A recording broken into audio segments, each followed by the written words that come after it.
On va pouvoir reprendre la suite de la session 1. On a vu que les premiers exposés avaient donné lieu à des échanges et à des promesses d'échanges en dehors de ce cercle-là. Et donc là, on va reprendre sur une autre méthode de pilotage de la fertilisation, un dit pilotage intégral de la fertilisation azotée. Et ici, ça va être présenté par Pierre Le Breton, qui est ingénieur de recherche INRAE à l'UMR Agronomie à Tiverval-Grignon, et Maëva Guillier-Vins, qui est chargée de mission autonomie azotée et protéique, dont on a vu que c'était important aussi dans cette région, sur les systèmes et les territoires de la région de la Chambre régionale d'agriculture Grand Est. Donc, je vous laisse présenter vos travaux. Donc, bonjour à tous. Donc, je me présente, je m'appelle Pierre Le Breton, donc, comme ça a été précisé. Donc, je travaille à l'UMR d'agronomie de Tiverval-Grignon. Et donc, je ferai cette présentation avec Maëva Guillet, qui travaille donc à la Chambre régionale du Grand Est. Donc, aujourd'hui, on va vous présenter une nouvelle méthode de pilotage intégral de la fertilisation azotée, donc, qui est nommée APN, qui permet d'obtenir plus d'efficience pour moins de pertes, et qui a été testée du coup dans la région Centre-Val de Loire et dans le Grand Est, et dont on va vous présenter les résultats dans ces deux régions.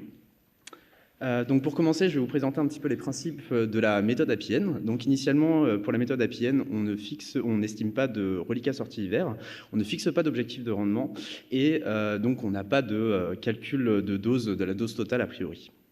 L'objectif de la méthode APN, c'est de maximiser le coefficient apparent d'utilisation, donc le CAU, grâce à deux choses. Un décalage des apports qui est permis par l'acceptation des carences en début de cycle et qui sont pilotés grâce à une trajectoire seuil d'INN à ne pas franchir qui est présente sur le graphique qui est à votre droite et qui a été développé par Clémence Ravier lors de sa thèse en 2017. Un deuxième élément pour maximiser ce CAU, c'est un déclenchement des apports uniquement lors de jours favorables, c'est-à-dire lorsqu'on a des conditions d'humidité du sol qui sont satisfaisantes pour permettre la valorisation des apports, donc c'est-à-dire un seuil de 10 mm de pluie dans les 3 jours suivant l'apport ou alors un sol humide. APN est également basé sur le suivi régulier de l'INN, donc grâce à un outil d'estimation, ici le HN Tester, de la sortie hiver jusqu'à la floraison pour pouvoir permettre justement le pilotage des différents apports qui vont être faits. Enfin, les différentes doses d'azote à apporter sont définies en fonction de l'INN et de la date de contrôle, à partir donc d'une analyse fréquentielle du climat des 20 dernières années pour chaque site et la simulation de nombreuses stratégies de fertilisation donc pour le développement des ABAC, autrement dit pour le développement donc des différentes doses qu'on va devoir apporter selon la date et l'INN que l'on va avoir. Donc, dans la région Centre-Val de Loire, donc on a eu un effectif de 39 essais qui a été mis en place. Donc, ce sont des essais en micro-parcelles, en alpha-bloc randomisé, qui ont été menés entre 2018 et 2020 et qui ont été conduits par les partenaires du projet Solinazo. Donc, parmi ces 39 essais, on a distingué deux catégories d'essais. Les essais de type 1 correspondant aux essais en fait, où on a eu une application correcte, une mise en œuvre correcte de la méthode APN et qui nous a servi justement à l'évaluation de cette méthode.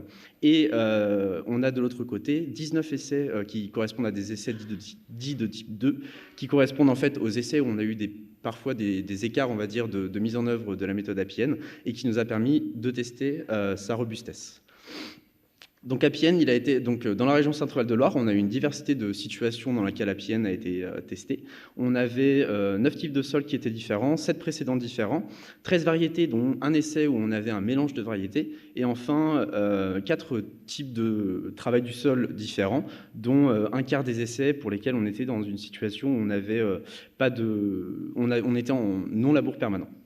Donc maintenant, je vais passer la parole à Maëva pour présenter les résultats. Merci Pierre. Bonjour à tous. Donc, concernant le dispositif d'évaluation en Grand Est, ça fait 3 ans qu'on teste la méthode APN en Grand Est, donc avec une spécificité puisque ce sont des essais en bande agriculteurs. Donc réseau d'expérimentation suivi avec les chambres départementales de la région dans le cadre du GoPUI partage.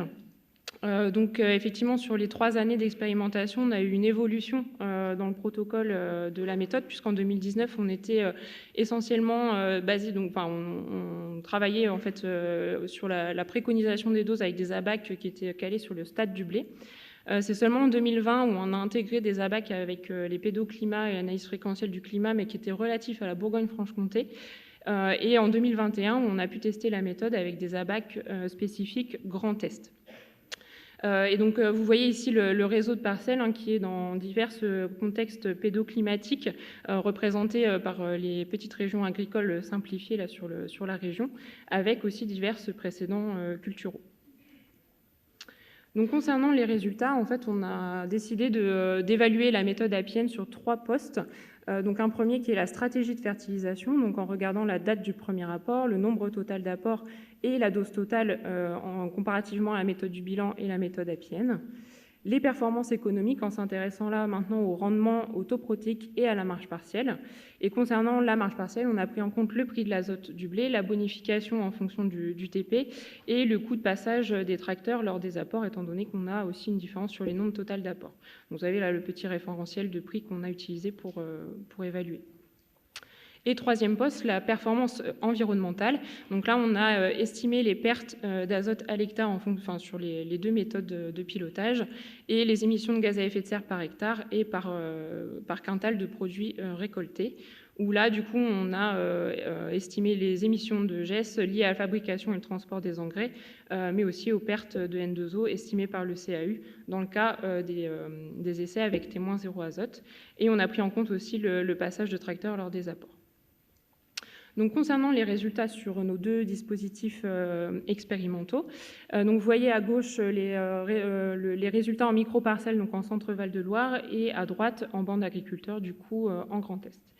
Donc, concernant la date du premier apport, on voit une tendance au retard du premier apport, voire carrément la suppression de ce premier apport, donc entre 0 et 50 jours d'écart au plus tard sur les 2 dispositifs.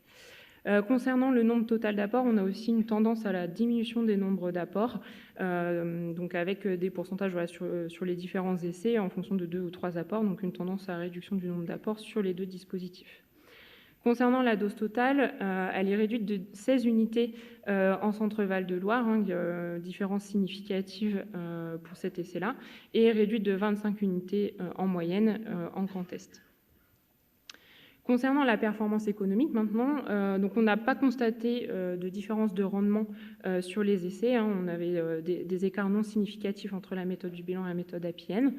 Des TP également équivalents qui n'ont une différence non significative sur les essais.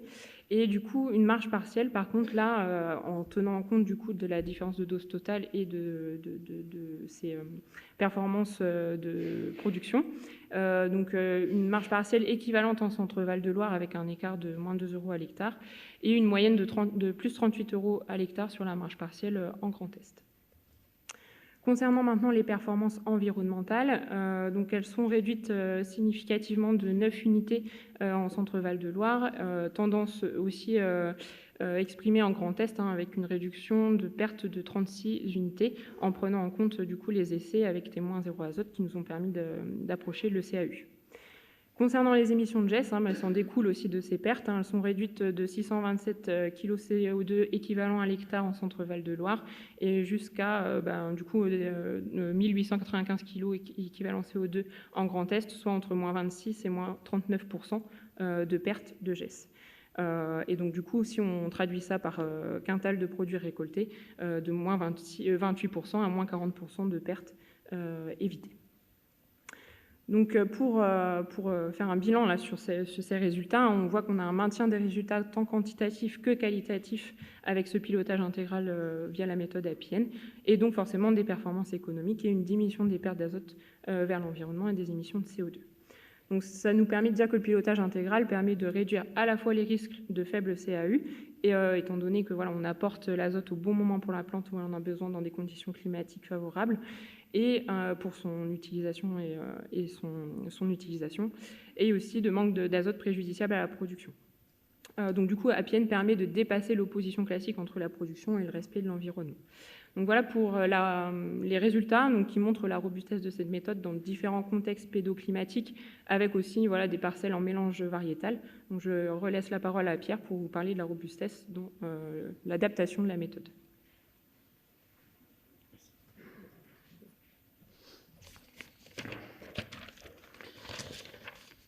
Donc oui, pour continuer un petit peu sur ce que vient de vous présenter Maëva, donc en dehors un petit peu des résultats de performance économique et environnementale. Donc finalement, par rapport à Appienne, eh bien, comme je vous le disais tout à l'heure, on a eu l'occasion du coup d'aller regarder un petit peu sur les essais type 2 les différences, enfin l'impact des différents écarts sur justement les performances économiques d'Appienne. Et en l'occurrence, ce qu'on a eu l'occasion de voir, c'est que Appienne était quand même assez robuste face aux différents écarts d'application. On a identifié 3 types d'écarts qui n'étaient pas préjudiciables aux performances économiques d'Appienne. Parmi eux, on a un apport déclenché sans pluie, un écart à la dose recommandée non justifié par l'expérimentateur, ou enfin un délai entre l'estimation et l'apport trop importante et non justifié par l'attente de conditions climatiques favorables pour faire un apport. Néanmoins, attention, on a certains écarts qui peuvent être particulièrement préjudiciables à ces performances.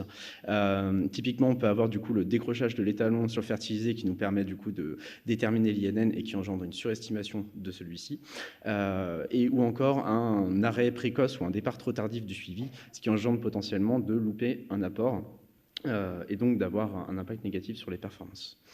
Donc finalement, en fait, ce qu'on a pu voir justement avec Appienne, c'est que eh bien, cette méthode, sa mise en œuvre, implique de nouvelles pratiques avec typiquement un retardement, voire une suppression du premier apport, l'importance d'avoir un suivi régulier de l'INN tout au long de la campagne de fertilisation. Et finalement, ces nouvelles pratiques, eh bien, elles impliquent aussi de nouveaux repères, donc avec l'INN et sa dynamique, ou encore les variations de couleurs, notamment en début de cycle qu'on peut voir, avec le fait de tolérer du coup les carences, ce qui peut entraîner un léger jaunissement du blé en début de cycle qui est repris par la suite. Donc finalement, ces différents éléments, eh bien, ils attestent justement d'un changement important avec la méthode du bilan qui doivent être appréhendés qui doivent être appréhendés par ses utilisateurs et qui va pouvoir être appréhendé justement, notamment autour des discussions entre les conseillers et les agriculteurs. Et puis ces différents repères en fait peuvent être utilisés, vu qu'il y en a un certain nombre qui sont assez visuels, peuvent être utilisés bien comme support pédagogique lors d'animations de la part de conseillers à des agriculteurs, et donc engendrer pas mal de discussions autour de tout ça pour mieux comprendre les tenants et les aboutissants de ces nouvelles pratiques et de ces nouveaux repères. Donc finalement, Appienne, c'est une méthode à apprendre, il faut se familiariser avec elle, avec les nouvelles choses qu'elle donne à voir. Donc c'est à nuancer avec le fait que la méthode elle a 4 ans et qu'on a mis pour la méthode du bilan une dizaine d'années avant de bien maîtriser la méthode du bilan.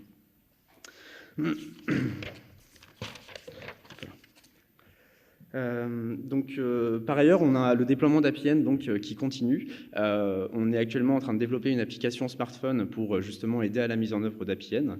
On a la volonté de pouvoir de proposer de nouveaux outils pour pouvoir justement estimer l'INN, tels que le GreenSeeker, le N-Sensor ou encore les satellites. Il y a aussi un besoin, du coup, une volonté de pouvoir passer à une échelle plus grande, l'échelle de l'exploitation. Pour le moment, on a testé Appienne uniquement sur des petites parcelles. Il y a également donc d'autres travaux qui vont se lancer, notamment sur l'approfondissement des effets indirects de cette nouvelle méthode de fertilisation, donc typiquement l'influence sur les dynamiques d'adventice, sur l'averse, également sur la tolérance au stress hydrique de la culture, et enfin la possibilité potentiellement de pouvoir utiliser Appienne pour des systèmes tels que des systèmes en association de culture ou en couvert permanent. Enfin, on a un besoin d'évolution de la réglementation pour pouvoir accepter ce type de technique de pilotage intégral, ce qui n'est pas encore le cas. Avec Appienne, on a une méthode qui est une méthode à fort potentiel du coup pour l'obtention du label bas carbone. Donc, étant donné qu'on est dans un contexte où la fertilisation azotée, eh bien, c'est le poste le plus important en termes de consommation d'énergie dans les exploitations. On a également de nouveaux enjeux économiques autour de la réduction de l'utilisation des engrais, qui sont liés du coup à l'augmentation importante du prix de celui-ci et qui militent pour justement ce type de méthode-là qui permet effectivement de réduire la quantité d'azote qu'on va apporter.